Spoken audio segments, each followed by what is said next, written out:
Votre voiture est pognée? Complètement, je peux pas ouvrir les portes, je peux pas faire rien. Ciao, man. Salut, bonne chance. Ça y est, c'est le lendemain de la pluie de verglas qui a touché le sud du Québec.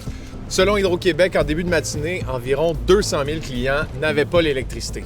Ben ça va, je pensais que ça allait être pire, mais ça va. Quand on est bien équipé, j'ai envie de dire ça va. De ce que je constate, c'est pas une grosse crise. Les médias en ont fait plus que ce qui s'est vraiment passé, j'ai trouvé à ce niveau-là. Genre, un petit peu d'exagération, disons-le.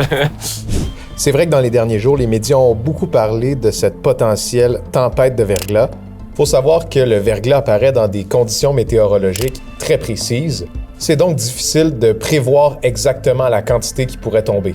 C'est vraiment un événement météorologique très particulier où il faut pas qu'il fasse ni trop chaud ni trop froid. Il faut qu'il fasse chaud en haut et puis qu'il faut qu'il fasse froid en bas avec des vents qui ramènent toujours de l'air froid des régions plus au nord. Donc c'est un setup très particulier. Et selon Alain Bourque d'Ouranos, les épisodes de verglas au Québec pourraient devenir de plus en plus rares à cause du réchauffement climatique. Notamment parce que la saison se rétrécit, se raccourcit, ce qui fait en sorte que ça donne moins d'heures de pluie verglaçante qui va être possible.